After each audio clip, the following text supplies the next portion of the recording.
Assalamualaikum warahmatullahi wabarakatuh.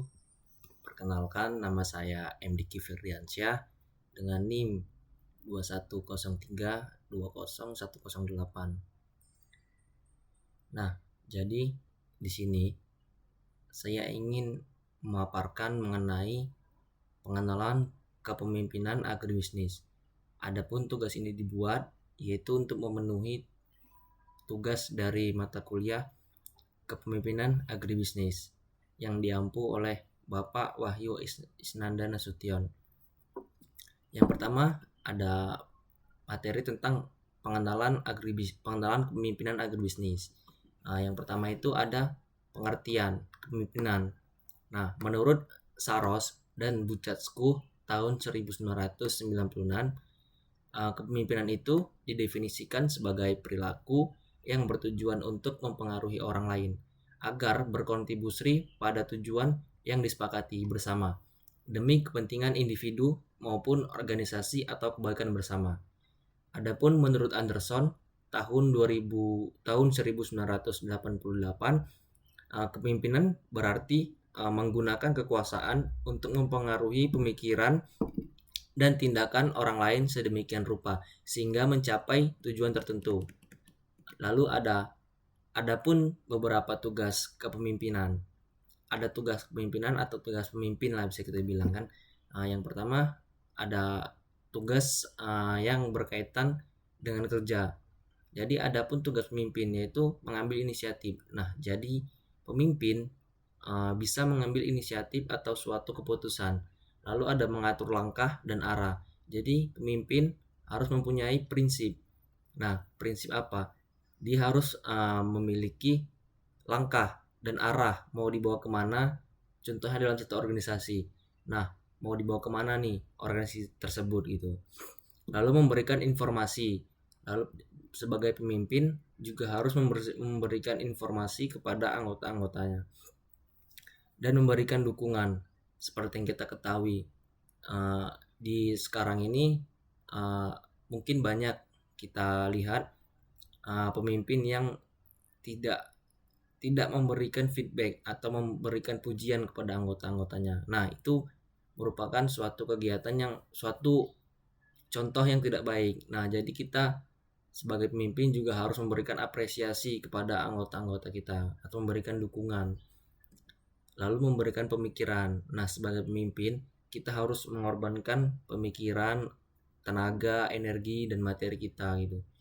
Lalu mengambil suatu kesimpulan. Jadi sebagai pemimpin juga harus bisa mengambil kesimpulan atau mengambil pelajaran dari hal-hal sebelumnya.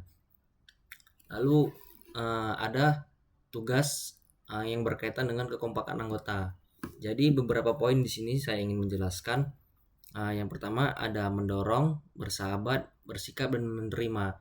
Jadi sebagai pemimpin itu harus bisa merangkul dan berbaur sesama anggota. Jangan menjadi pemimpin yang introvert lah bisa kita bilang ya.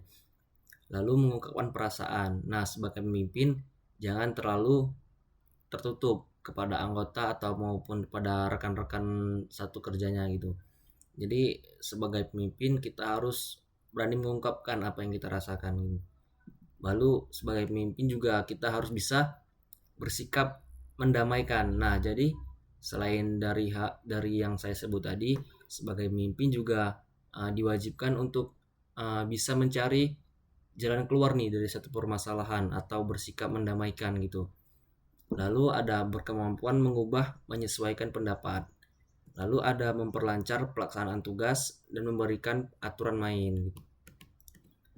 Lalu ada fungsi-fungsi kepemimpinan meliputi kegiatan dan tindakan. Nah, di poin pertama, pengambilan keputusan.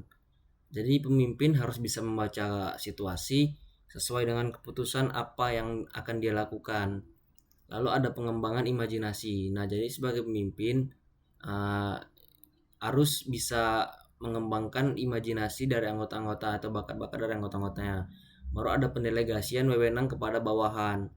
Nah, jadi yang dimaksudkan pendelegasian wewenang kepada bawahan yaitu ia mempercayakan suatu mandat lah gitu kepada bawahannya untuk ketika memang dia tidak bisa berhadir gitu. tidak bisa mewakili lah gitu.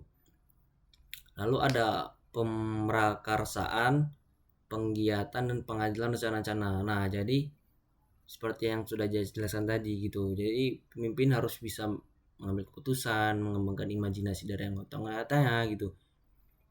Pemanfaatan sumber daya manusia dan sumber lainnya. Nah, jadi pemanfaatan dari sumber daya manusia dan sumber daya lainnya ini yang dimaksud ialah itu tadi yang saya sebutkan. Nah, jadi ketika memang ada anggota-anggota atau apa yang atau suatu orang lah gitu yang bisa memiliki bakat, nah itu sebagai pemimpin dia harus bisa mengembangkannya gitu, harus memberi jalan atau memberi ruang lah gitu. Lalu ada pelaksanaan, kontrol, dan perbaikan kesalahan-kesalahan. Jadi sebagai pemimpin dia harus bisa mengontrol, dan ketika memang ada kesalahan dia bisa melakukan perbaikan di dalam usaha atau organisasi tersebut gitu. Lalu ada pemberian tanda penghargaan kepada bawahan yang berprestasi. Nah, seperti yang sudah saya sebutkan tadi, emang jikalau ada anggota-anggota yang memang betul-betul memiliki prestasi, maka pemimpin juga harus sebagai pemimpin ya, lebih tepatnya harus memberikan apresiasi atau sebagai tanda penghargaan lah gitu. Lalu yang terakhir tentunya pertanggungjawaban semua tindakan. Nah, jadi apapun yang memang sudah pemimpin lakukan, semua itu dapat dipertanggungjawabkan lah lebih tepatnya. Lalu ada implikasi kepemimpinan. Yang pertama itu melibatkan orang atau pihak lain. Nah, jadi pemimpin juga tidak bisa bekerja sendirian. Jadi di dalam organisasi atau di dalam lingkup pekerjaan, pemimpin juga membutuhkan pihak lain gitu. Contohnya kayak kerjasama perusahaan ini antara perusahaan ini. Nah, jadi direktur atau apa itu bekerja sama gitu.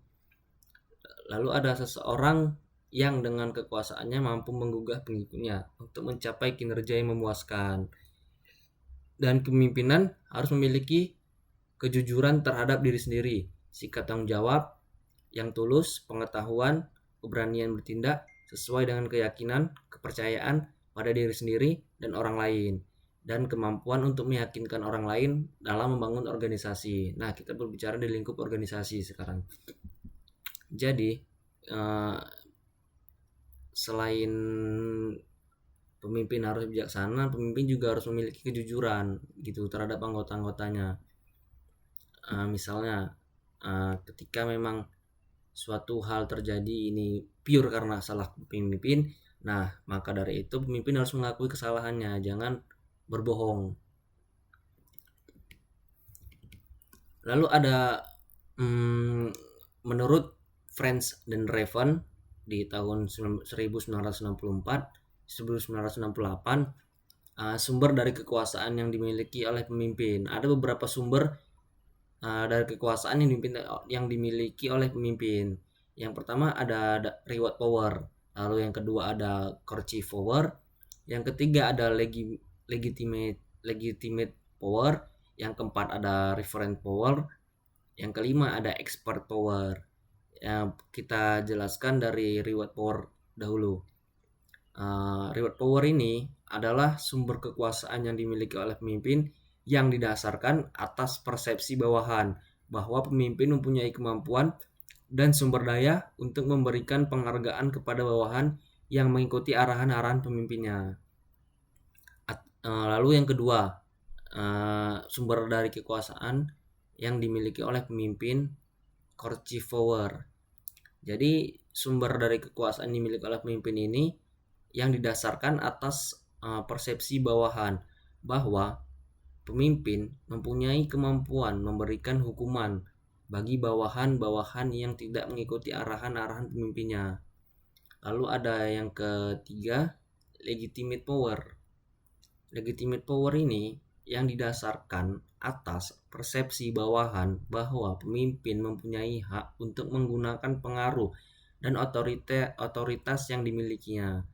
Yang keempat ada referent power, mana sumber dari kekuasaan yang dimiliki oleh pemimpin referent power ini didasarkan atas identifikasi bawahan terhadap sosok pemimpin. Para pemimpin dapat menggunakan pengaruhnya karena karakteristik pribadinya, reputasinya, atau karismanya gitu. Nah, jadi yang kelima, sumber dari kekuasaan yang dimiliki oleh pemimpin, expert power, yang didasarkan atas persepsi bawahan bahwa pemimpin adalah seorang yang memiliki kompetensi dan mempunyai keahlian di dalam bidangnya. Yang pertama, yang sudah saya sebutkan tadi, yang pertama reward power. Nah, jadi pada pemimpin reward power ini yang didasarkan atas persepsi bawahan bahwa pemimpin mempunyai kemampuan dan sumber daya untuk memberikan penghargaan kepada bawahan-bawahan yang mengikuti arahan-arahan pemimpinnya. Nah, jadi reward power ini ada nilai plusnya, pemimpin yang memiliki nilai plus gitu, sehingga bawahan-bawahan ini bisa percaya gitu, atau bisa dibilang dimandatkan lah gitu. Yang kedua, courtesy power, ini tipikalnya yang otoriter, bisa kita bilang otoriter. Jadi ketika memang ada bawahan yang tidak mengikuti arahan-arahan dia, maka pemimpin tersebut bisa melakukan hukuman kepada bawahan-bawahan yang tidak mengikuti arahannya. Lalu ada yang ketiga, legitimate power. Jadi tipikal pemimpin ini bisa dibilang dia tidak mementingkan masukan-masukan gitu. Nah, jadi dia memiliki hak untuk menggunakan pengaruh dan otoritas yang dimilikinya. Jadi dia semena-mena gitu tanpa mementingkan anggota-anggotanya gitu. Yang keempat ada referent power yang didasarkan atas identifikasi bawahan terhadap pemimpin. Para pemimpin dapat menggunakan pengaruhnya karena karakteristik pribadinya, reputasi, atau karismanya. Nah, jadi pemimpin yang ini ialah pemimpin yang dapat memotivasi gitu. Jadi orang-orang termotivasi dari si pemimpin ini dengan gaya pemimpinannya gitu. Lalu yang kelima ada expert power. Expert power ini pemimpin yang didasarkan atas persepsi bawahan bahwa pemimpin adalah seorang yang memiliki kompetensi, jadi dan mempunyai keahlian dalam bidangnya gitu. Jadi expert power ini ialah pemimpin, contohnya di perusahaan sawit kita bilang kan. Nah, jadi karena dia memiliki bekal yang cukup banyak mengenai sawit, maka bawahan-bawahan ini mempercayakan dia gitu sebagai pemimpin karena dia memiliki bekal nih di apa sawit gitu, di basic dia di sawit. Miljus dalam buku Effective Leadership and the Motivation of Human Resources di tahun 1992 mengatakan bahwa tanggung jawab para pemimpin adalah ada beberapa poin nih tanggung jawab para pemimpin. 1, 2, 3, 4, mungkin ada berapa?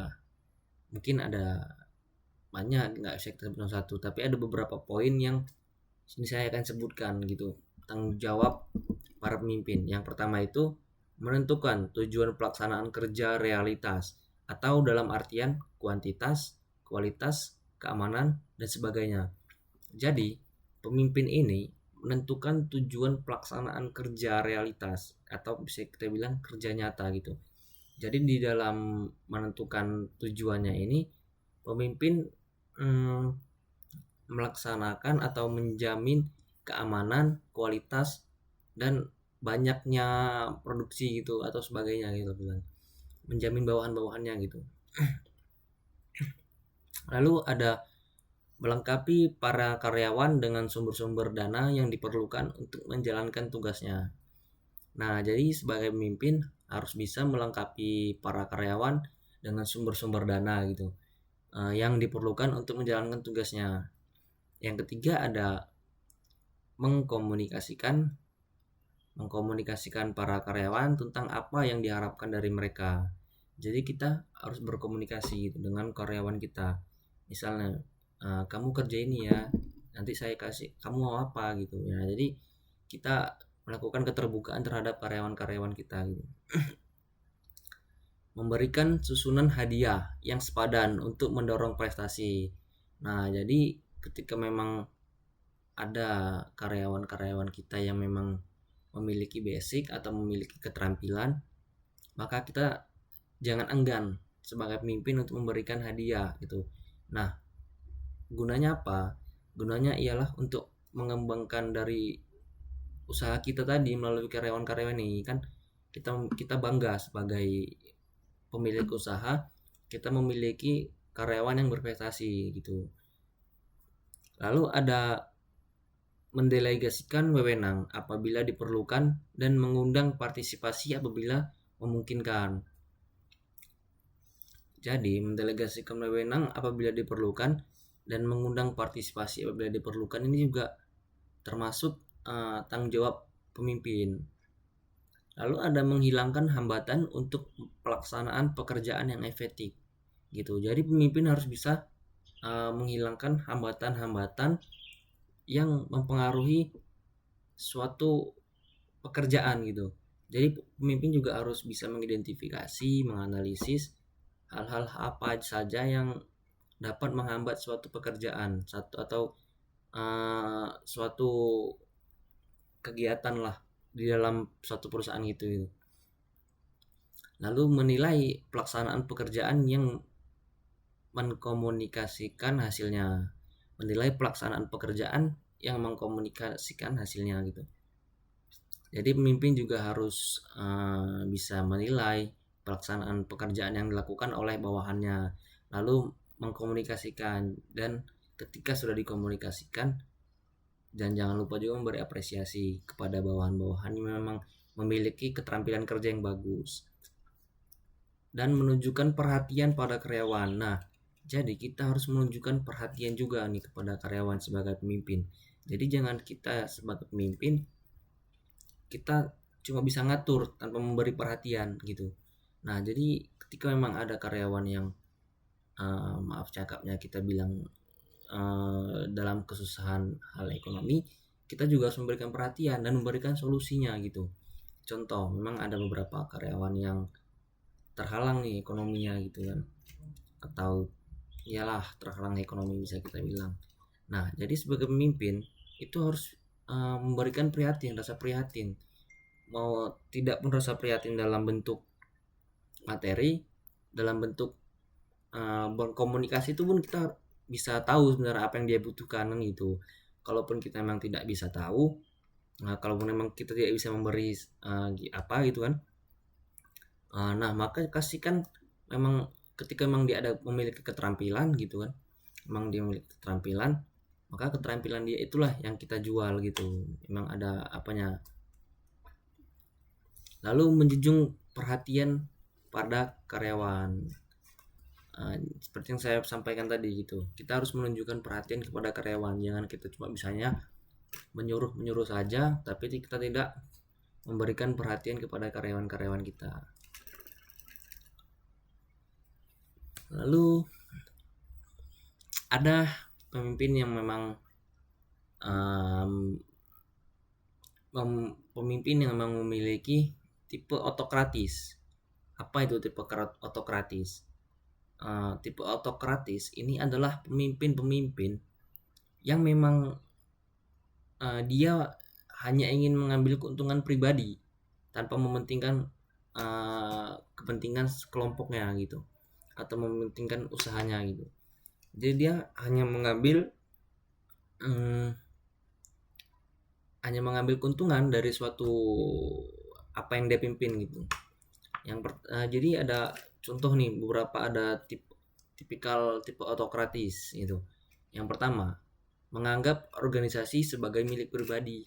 Tadi saya bilang, jadi pemimpin ini dia beranggapan bahwasanya di dalam suatu kelompok ini hanya ada dia sendiri gitu, tidak mementingkan anggotanya. Anggota itu sebagai batu bisa kita bilang kan, tidak dianggap. Nah, ini merupakan pemimpin-pemimpin yang tidak wajib dicontoh. Lalu yang kedua, ada Nah, ini masih di poin tipe autokratis, pemimpin tipe autokratis. Yang kedua ada mengidentikan tujuan pribadi dengan tujuan organisasi. Nah, jadi pemimpin ini tidak bisa membandingkan apa tujuan kelompok dan apa tujuan dia. Karena apa? Karena memang dia ini hanya ingin mengambil keuntungan dari kelompok ini, dari keuntungan dari apa yang dia pimpin ini gitu. Lalu ada menganggap bawahan sebagai alat semata-mata. Nah, jadi pemimpin ini merupakan pemimpin yang tidak wajib dicontoh, teman-teman. Mengapa? Karena memang pemimpin ini tidak baik untuk dicontoh. Mengapa demikian? Karena di poin 3 menganggap bawahan sebagai alat semata-mata merupakan kita cuma hanya sebagai, seandainya saya sebagai karyawan gitu ya, kita cuma sebagai alat suruh-suruhan tanpa dia memberikan feedback kepada kita sebagai karyawan gitu. Siapa sih yang mau sebagai jadi pemilik pemimpin itu kan, gak ada yang mau gitu kan. Lalu ada tidak mau menerima kritik, saran, dan pendapat. Nah, jadi di tipe pemimpin yang autokratis ini dia tidak mau menerima kritik, saran, dan pendapat. Pokoknya intinya dia hanya mementingkan dirinya dan tujuannya sendiri gitu. Nah, tanpa mementingkan tujuan kelompoknya apa gitu. Lalu dalam tindakan pergerakannya sering mempergunakan approach yang mengandung unsur paksaan atau punitif, bersifat menghukum. Dari sifat-sifat tersebut di atas terlihat bahwa tipe pemimpin yang demikian tidak tepat untuk suatu organisasi modern, di mana hak-hak asasi manusia yang menjadi bawahan itu harus dihormati. Nah, ini merupakan contoh pemimpin yang memang ada pada saat zaman kolonial, bisa kita bilang.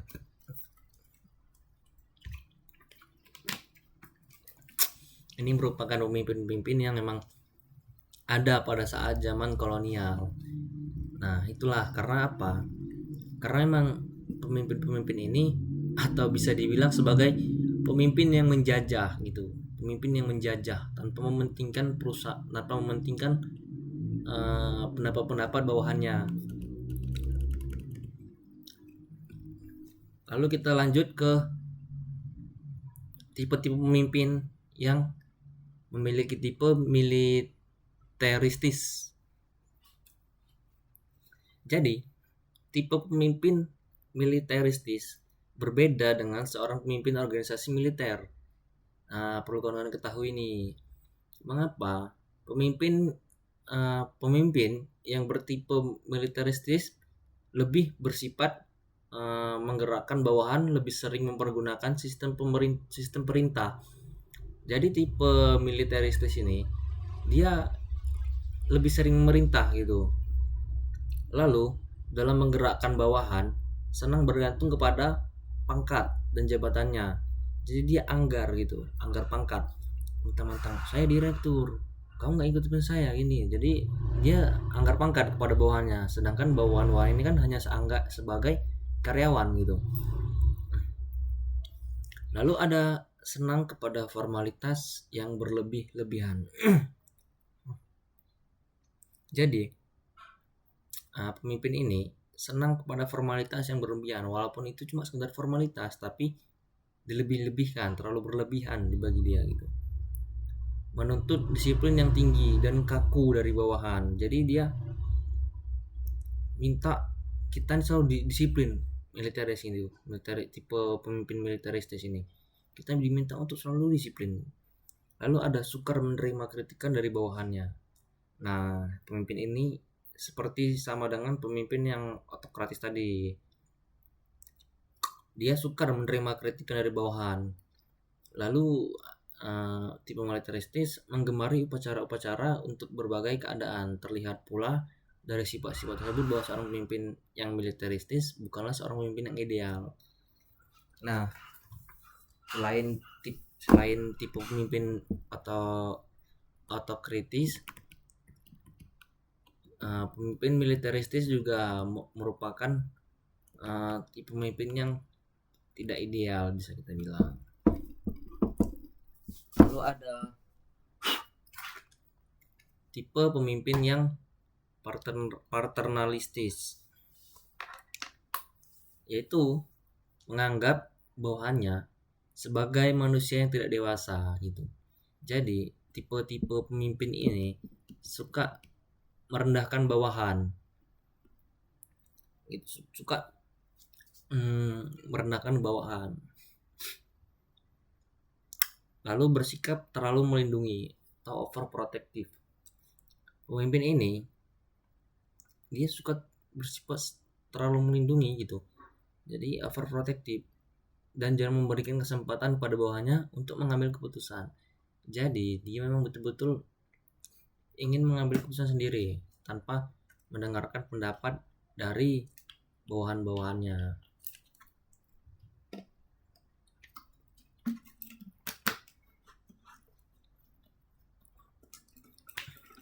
Jarang memberikan kesempatan kepada bawahannya untuk mengambil inisiatif. Nah, jadi setiap langkah pun harus pemimpin ini gitu ya mengambil inisiatif. Tidak boleh harus ada perintah, harus ada, atau kita bisa bilang harus ada perintah dari pemimpin ini ketika memang kita ingin inisiatif. Kita nggak bisa ngambil inisiatif sendiri sebagai karyawan gitu kan. Lalu ada jarang memberikan kesempatan kepada bawahannya untuk mengembangkan daya kreasi dan fantasinya. Jarang memberikan kesempatan pada bawahannya untuk mengembangkan daya kreasi dan fantasinya, dan sering bersikap maha tahu. Nah, jadi dia ini tipikal pemimpinnya memang dia tidak tahu, tapi dipaksa dia untuk tahu gitu. Nah, pemimpin inilah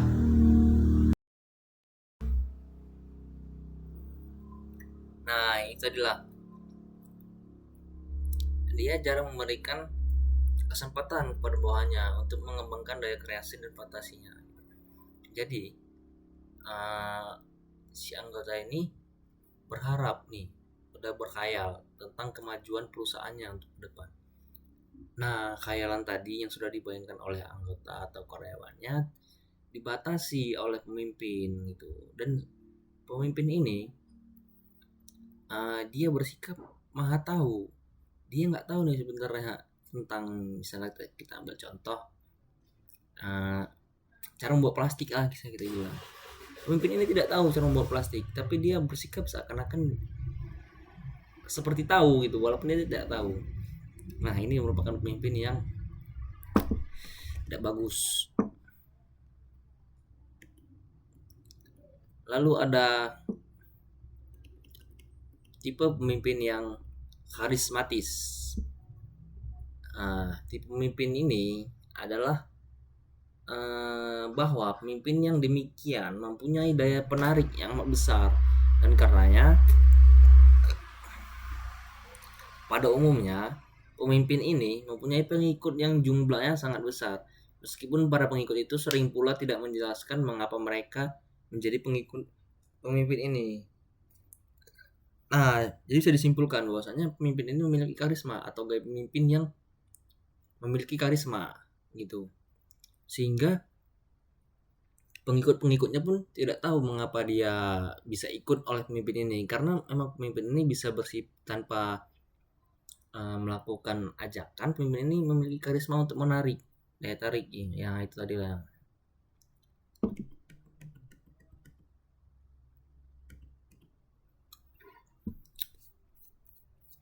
Lalu ada tipe pemimpin yang demokratis. Tipe pemimpin yang demokratis lah yang paling tepat untuk organisasi modern. Mengapa? Karena dalam proses pergerakan bawahan selalu bertitik tolak dari pendapat bahwa manusia itu adalah makhluk yang termulia di dunia. Lalu ada selalu berusaha mensinkronisasikan kepentingan dan tujuan organisasi dengan kepentingan dan tujuan pribadi para bawahannya gitu. Pemimpin demokratis juga senang menerima saran, pendapat, dan bahkan kritik dari bawahannya. Ia selalu berusaha mengutamakan kerjasama dalam teamwork untuk mencapai tujuan. Pemimpin demokratis juga dengan ikhlas memberikan kebebasan yang seluas-luasnya kepada bawahannya untuk berbuat kesalahan yang kemudian dibandingkan dengan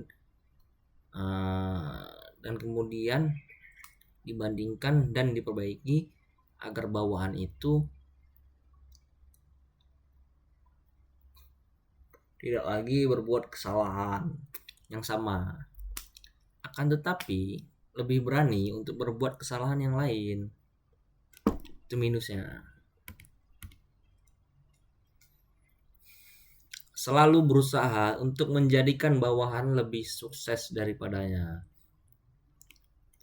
Berusaha mengembangkan kapasitas pribadinya sebagai seorang pimpinan. Menurut Hadari Nawawi, secara operasional dapat dibedakan 5 fungsi pokok kepemimpinan. Yang pertama ada fungsi instruktif, fungsi konsultatif, fungsi partisipasi, fungsi delegasi, dan fungsi pengendalian. Apa itu fungsi instruktif? Fungsi instruktif adalah pemimpin yang berfungsi sebagai komunikator yang menentukan apa, bagaimana, bila mana, memulai, melaksanakan, dan melaporkan hasilnya, dan di mana agar keputusan dapat diwujudkan secara efektif. Sehingga fungsi orang yang dipimpin hanyalah melaksanakan perintah. Fungsi instruktif, pemimpin merupakan pemimpin yang berfungsi sebagai komunikator yang menentukan apa isi perintah, bagaimana cara mengerjakan perintah tersebut, bila mana waktu memulai perintah, melaksanakan dan melaporkan hasilnya, dan di mana tempat mengerjakan perintah tersebut gitu. Dengan tujuan agar keputusan dapat diwujudkan secara efektif, sehingga fungsi orang yang dipimpin hanyalah melaksanakan perintahnya saja gitu. Lalu ada fungsi konsultatif. Pemimpin dapat menggunakan fungsi konsultatif sebagai komunikasi dua arah. Hal tersebut digunakan manakala pemimpin dalam usaha menetapkan keputusan yang memerlukan bahan pertimbangan dan berkonsultasi dengan orang-orang yang dipimpinnya. Jadi, pemimpin yang memiliki fungsi-fungsi pokok pemimpin ini, pemimpin dapat menggunakan fungsi konsultatif sebagai komunikasi dua arah. Hal tersebut digunakan manakala pemimpin dalam usaha menetapkan keputusan yang memerlukan bahan pertimbangan dan berkonsultasi dengan orang-orang yang dipimpinnya. Atau bisa kita bilang ini merupakan pemimpin yang suka kerjasama dengan perusahaan-perusahaan lain. Lalu ada yang ketiga, fungsi partisipasi.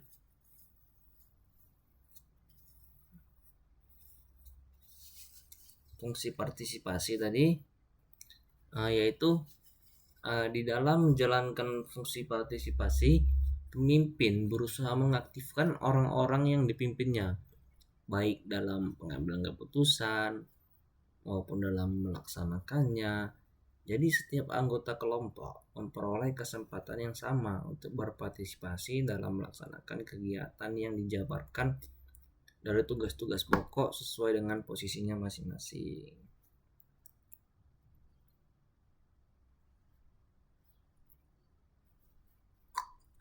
Menurut Hadari Nawawi,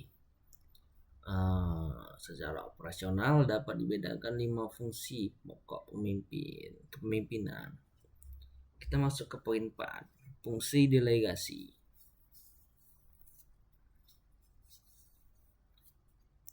Dalam menjalankan fungsi delegasi, pemimpin memberikan pelimpahan wewenang membuat atau menetapkan keputusan. Fungsi delegasi sebenarnya adalah kepercayaan seorang pemimpin kepada orang-orang yang diberi pertanggungjawaban. Fungsi pendelegasian ini harus diwujudkan karena kemajuan dan perkembangan kelompok tidak mungkin diwujudkan oleh seorang pemimpin seorang diri.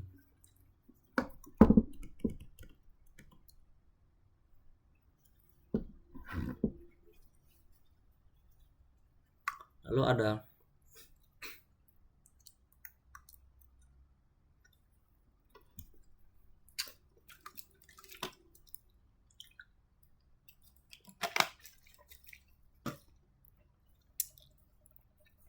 fungsi pengendalian.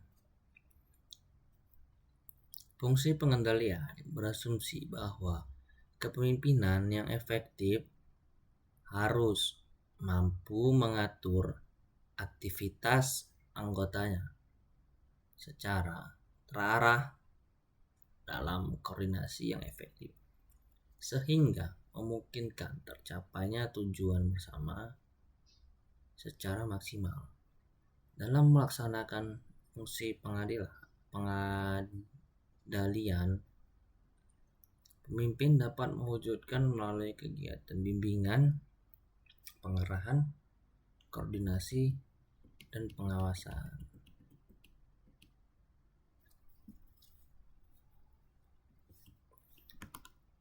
Lalu ada level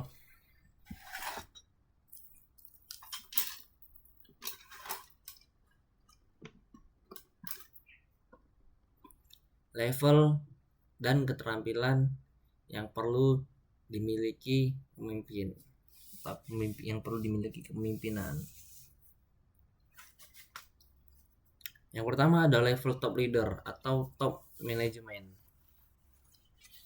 Pimpinan puncak, misalnya direktur utama, melakukan tugas yang bersifat konseptual, yaitu melakukan perencanaan yang akan dilakukan seluruh anggotanya. Lalu ada level middle leader atau middle management. Nah, jadi golongan menengah ini terdiri dari golongan menengah.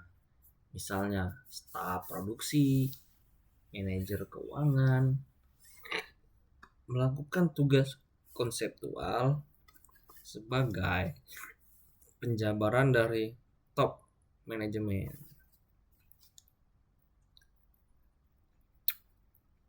Juga melakukan pekerjaan tersebut, penguasaan teknis relatif penting.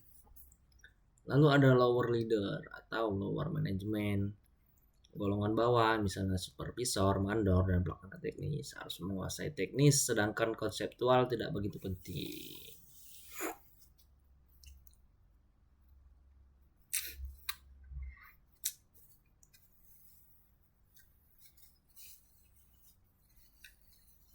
Lalu adapun ciri-ciri pemimpin yang tidak ideal.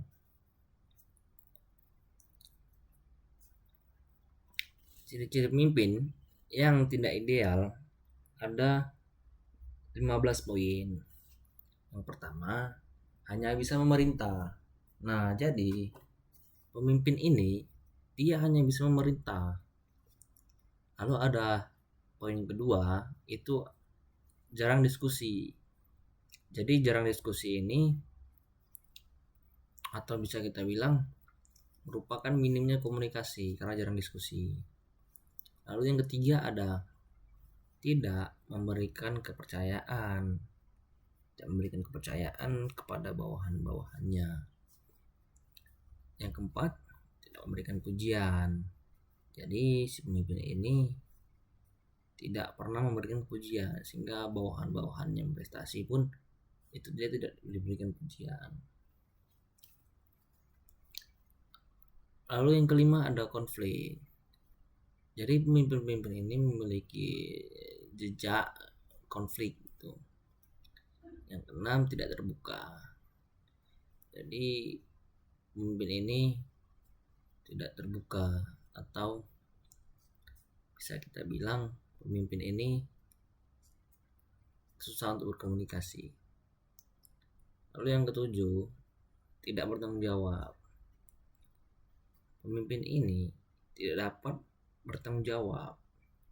Jadi bagaimana dia bisa memimpin kalau dia tidak bertanggung jawab gitu kan.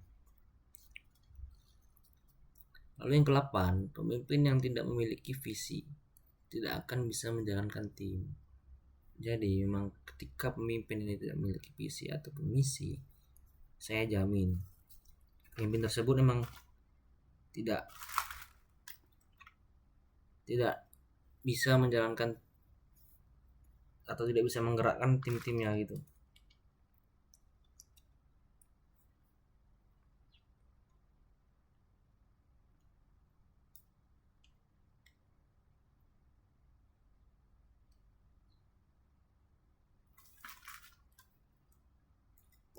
Lalu ada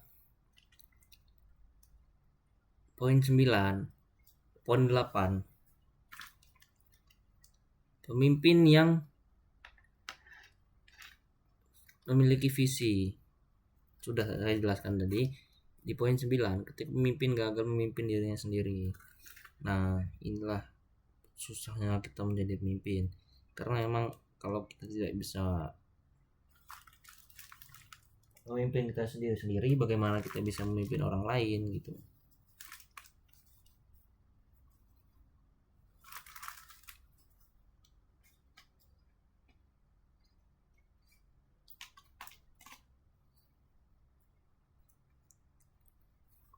Lalu yang ke-10, terlalu mengandalkan pengalaman masa lalu. Jadi pemimpin ini membangga-banggakan masa lalunya gitu. Entah itu masa lalu dia baik ataupun buruk, dia selalu membangga-banggakan masa lalunya. Yang 11 ada terlibat politik kantor. Jadi pemimpin yang memiliki perikatan politik kantor merupakan pemimpin yang tidak ideal. Lalu yang ke-12, tak punya tujuan kerja. Pemimpin ini tidak mempunyai arah gitu. Saya bilang tidak mempunyai arah. Yang ke-13, menyalahgunakan sumber daya. Jadi menyalahgunakan sumber daya ini tadi contohnya dalam perusahaan kelapa sawit, pemimpin ini menggelapkan CPO gitu contohnya. Tidak melihat peluang dan tidak percaya diri. Nah, tadi contoh pemimpin yang tidak ideal. Nah, jadi mengapa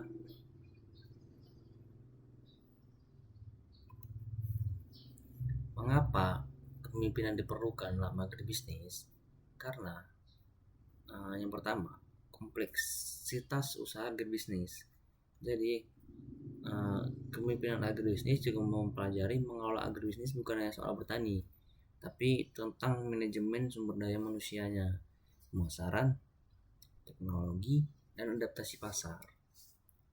Yang kedua, dinamika lingkungan, perubahan iklim, komoditas, regulasi, dan permintaan pasar menuntut pemimpin yang adaptif dan visioner.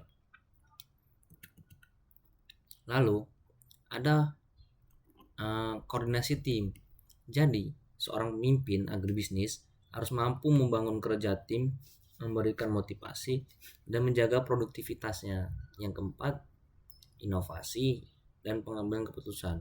Pemimpin agribisnis yang baik harus mampu mengambil keputusan strategis, berinovasi dalam teknologi pemasaran. Jadi kesimpulan pada poin mengapa kepemimpinan diperlukan dalam agribisnis, yaitu tanpa kepemimpinan yang kuat, sebuah usaha agribisnis akan sulit berkembang dan bertahan dalam persaingan global. Lalu ada karakteristik pemimpinan agribisnis. Pemimpin agribisnis yang efektif umumnya memiliki ciri-ciri visioner, komunikatif, berorientasi pada solusi, kreatif dan inovatif, empati dan kepedulian sosial, dan berintegritas.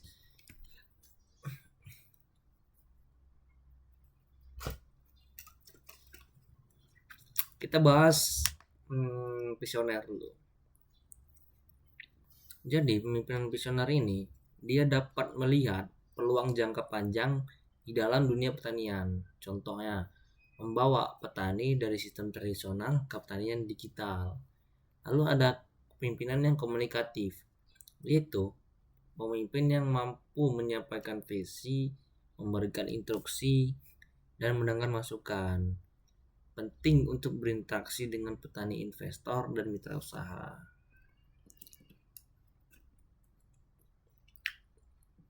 C. Berorientasi pada solusi, tidak hanya melihat masalah tapi mencari solusi cepat dan efisien. D. Kreatif dan inovatif, jadi pemimpin ini menciptakan pendekatan baru dalam produksi, pengelolaan, dan pemasaran. Empati dan kepedulian sosial, memahami kondisi sosial ekonomi timnya dan komunitas sekitar. Berintegritas, jadi percaya dan menjadi panutan dalam etika bisnis.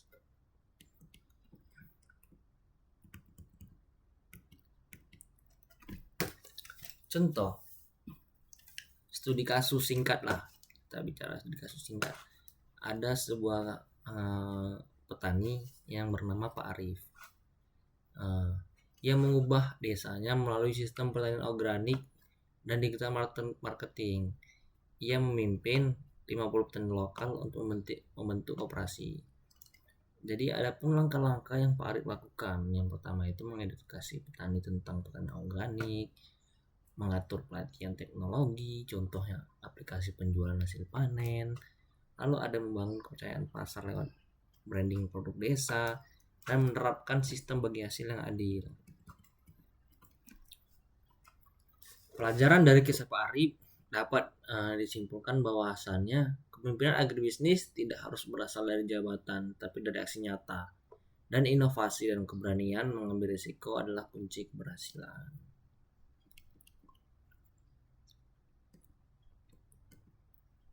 Jadi, agribisnis adalah sektor strategis yang memerlukan kepemimpinan kuat. Pemimpin agribisnis harus visioner, adaptif, komunikatif, dan inovatif. Berbagai kepemimpinan bisa diterapkan sesuai kondisi. Kepemimpinan bukan soal posisi, tapi soal tanggung jawab. Jadi, marilah kita semua berperan aktif menjadi pemimpin di sektor agribisnis, baik sebagai pelaku langsung, penyuluh, akademisi, maupun fasilitator. Dengan kepemimpinan yang tepat, maka agribisnis Indonesia bisa lebih maju, mandiri, dan berdaya saing di global.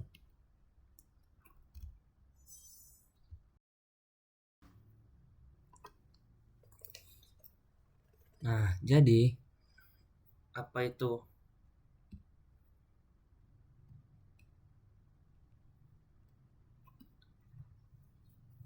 Nah, jadi apa itu kepemimpinan dalam agribisnis? Jadi, kepemimpinan dalam agribisnis adalah kemampuan seseorang untuk mempengaruhi, mengarahkan, dan menginspirasi orang-orang lain agar bekerjasama mencapai tujuan dunia usaha, pertanian, dan agroindustri. Jadi, agribisnis melibatkan banyak elemen, contohnya petani, pedagang, industri, pengolah, konsumen, bahkan pemerintah. Jadi, mengapa demikian? Maka dari itu dibutuhkannya pemimpin yang mampu menjembatani berbagai kepentingan dan latar belakang sosial. Nah, saya ambil contoh nih. Seorang ketua kelompok tani tidak hanya harus pandai bertani, tapi Ia juga harus mampu membangun kepercayaan antara anggota, mengelola keuangan kelompok, berkomunikasi dengan pasar, berkomunikasi dengan koperasi, dan menyelesaikan konflik secara adil. Nah, tantangan-tantangan adapun tantangan-tantangan dalam kepemimpinan agribisnis.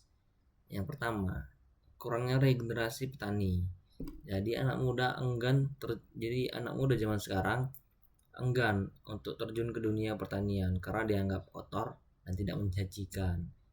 Kemudian dibutuhkan pemimpin muda yang bisa membranding ulang dunia agribisnis sebagai keren dan menguntungkan. Lalu yang kedua, ada keterbatasan akses teknologi.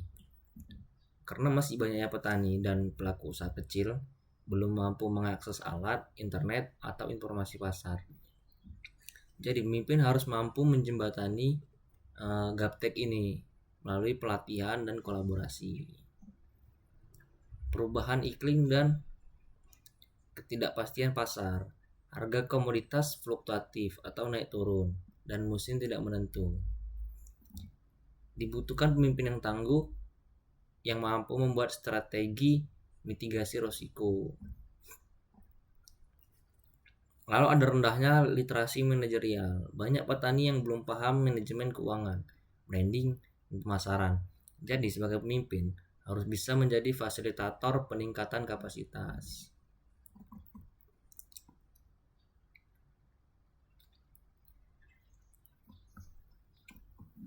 Ada beberapa skala dalam kepemimpinan agribisnis.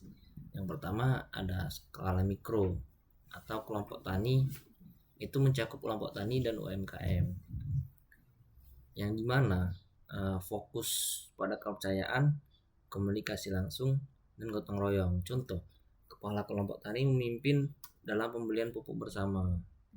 Lalu ada skala menengah, koperasi, pengusaha agribisnis lokal, membutuhkan kemampuan manajemen, negosiasi, dan inovasi produk.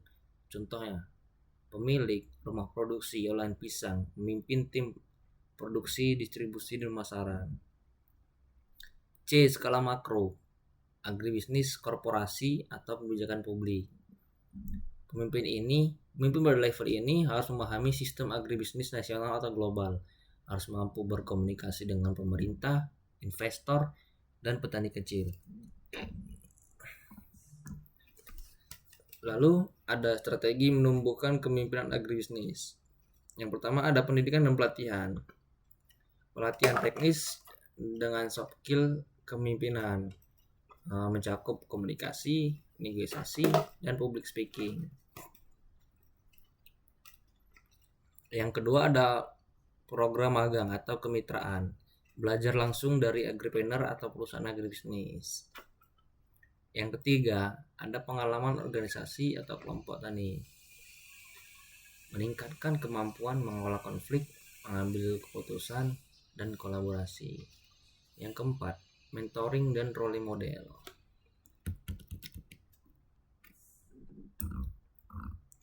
Mengikuti tokoh-tokoh agribisnis sukses untuk pembelajaran inspiratif. Yang kelima, teknologi dan literasi digital. Pemimpin agribisnis masa kini perlu melek digital.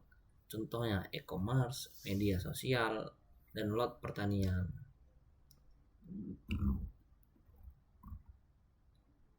Saya ambil contoh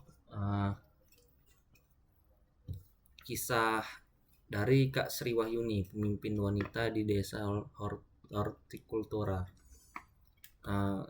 Kak Sri Wahyuni ini memimpin 40 ibu rumah tangga membuat olahan sayur beku atau frozen vegetable. Ia menciptakan brand lokal, menggandeng marketplace, dan mendapat bantuan CSR dari perusahaan swasta. Ciri-ciri kepemimpinan Ibu Sri Wahyuni ini, yang pertama itu inklusif, yang dimana Ibu Sri Wahyuni ini melibatkan masyarakat kecil dan ibu rumah tangga. Dan Ibu Sri ini memiliki gaya kepemimpinan yang ciri kepemimpinan yang inovatif. Jadi Ibu Sri Wahyuni ini memanfaatkan tren makanan sehat dan beku. Lalu ada ciri kepemimpinan Ibu Sri ini merupakan ciri kepemimpinan yang kolaboratif, yaitu menggandeng pihak luar untuk dukungan. Jadi didapatkan kesimpulan dari Ibu Sri ini yaitu kepemimpinan agribisnis bukan hanya soal sektor hulu atau pertanian, tapi juga industri hilir dan sosial ekonomi lokal.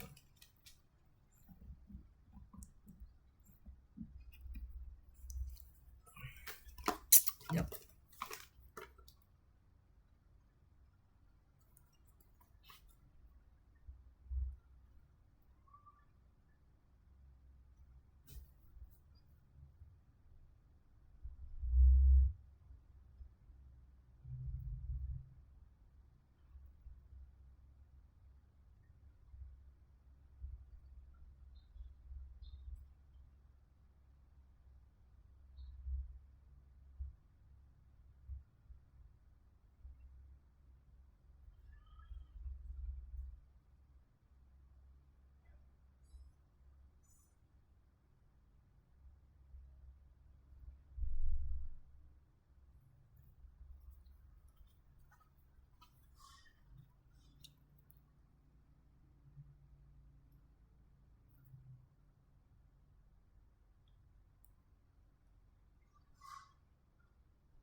Nah, jadi poin-poin pentingnya itu kepemimpinan agribisnis merupakan sangat penting dalam mendukung ketahanan pangan dan ekonomi masyarakat. Lalu pemimpinan agribisnis harus mampu berpikir strategis, bertindak etis, dan beradaptasi terhadap perubahan. Perbedaan manajer dan pemimpin harus dipahami agar tidak hanya fokus pada operasional, tapi juga pada pengembangan tim. Strategi pengembangan kepemimpinan bisa dimulai dari hal-hal kecil dan konsisten.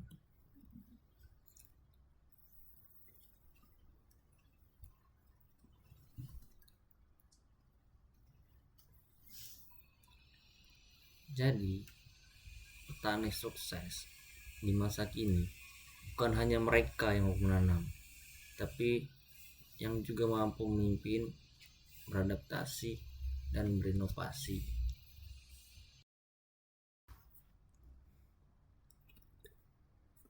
Nah, jadi adapun beberapa ruang lingkup di dalam kepemimpinan agribisnis. Yang pertama itu ada hulu atau upstream, yaitu mencakup penyedia input seperti benih, pupuk, pestisida, dan alat pertanian. Lalu ada budidaya atau on farm, itu mencakup kegiatan produksi seperti pertanian, peternakan, perikanan, dan kehutanan. Lalu ada hilir atau downstream, ini mencakup pengolahan hasil, industri makanan dan minuman, serta distribusi pemasaran. Lalu ada jasa penjuang, jasa penunjang atau supporting service, lembaga keuangan, riset, transportasi, logistik, dan teknologi pertanian. Lalu ada 3 konsep dasar pemimpinan. Pemimpinan atau leadership dalam konteks mencakup pemimpin atau leader. Jadi, pemimpin itu merupakan individu yang memiliki visi dan kemampuan untuk mempengaruhi orang lain. Dalam agribisnis, pemimpin harus mampu menyatukan kepentingan petani, pengusaha, konsumen, pemerintah, dan masyarakat agar sistem berjalan selaras.